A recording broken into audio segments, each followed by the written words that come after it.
హోంమంత్రి అనిత వ్యాఖ్యలకి కౌంటర్ ఇస్తున్నారు మాజీ మంత్రి అమర్నాథ్. లైవ్ లో చూద్దాం. వారి తాలూకా బరితెగింపు, వారి తాలూకా మాట తీరు ఒకసారి మీ ద్వారా ప్రజలందరికీ చూపిస్తా ఉన్నా.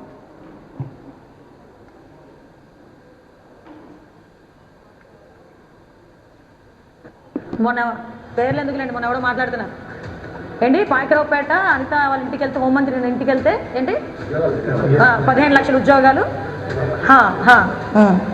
అంటే గుడ్డు పగలగొట్టడం కూడా మాకు వచ్చు, గుడ్లు పగలగొట్టడం అన్నీ కూడా మాకు వచ్చు. నేను మాట్లాడుకోవాలి కానీ ఒకటి చెప్తున్నా, మంచి చేస్తున్నాం.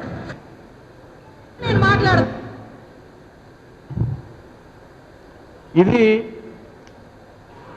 ఎవడాడు, వాడెవడో నీకు తెలియకపోవచ్చు. ఈ జిల్లాలో, ఉమ్మడి విశాఖపట్నం జిల్లాలో ఏ కుటుంబానికి లేనటువంటి చరిత్ర నుంచి వచ్చినటువంటి ఒకడు అనేటువంటి విషయాన్ని తెలియజేస్తా ఉన్నా.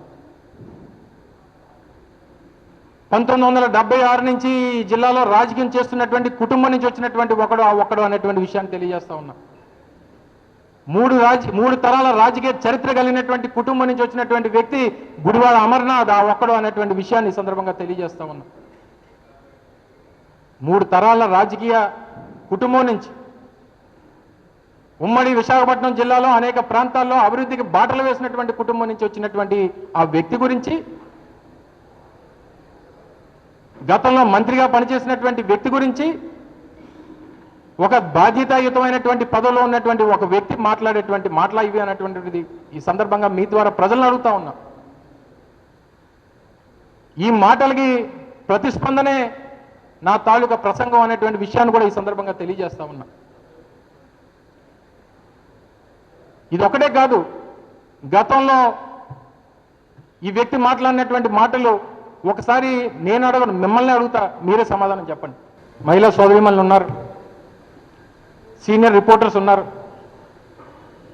భారతిరెడ్డి గారిని భారతమ్మ అని పిలుస్తారు, విజయలక్ష్మి గారిని విజయమ్మ అని పిలుస్తారు. అంటే భారతమ్మ విజయమ్మ అని పిలుస్తున్నటువంటి వీరికి వాళ్ళ నాన్న ఏమవుతాడు అని అడుగుతాను. చెప్పండి, సమాధానం చెప్పండి. పత్రికా మిత్రులు చెప్పండి.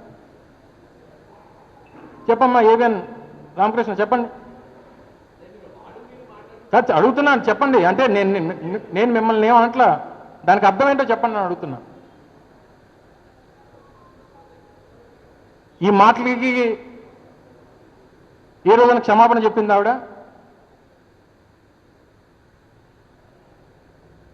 ఒక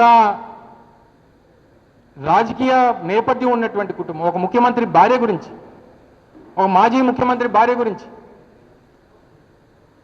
దివంగత మహానేత రాజశేఖర రెడ్డి గారి భార్య గురించి, వైఎస్ జగన్మోహన్ రెడ్డి గారి భార్య గురించి మాట్లాడినటువంటి మాటలు ఈ రకంగా ఇంత నీచంగా మాట్లాడితే ఏ ఒక్కరు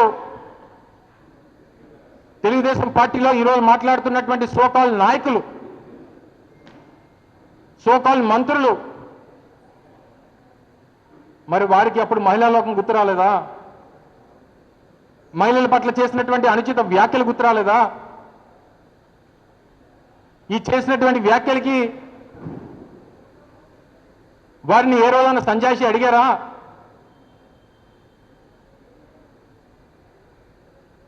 ఈ రకమైనటువంటి తప్పుడు మాటలు మాట్లాడుతూ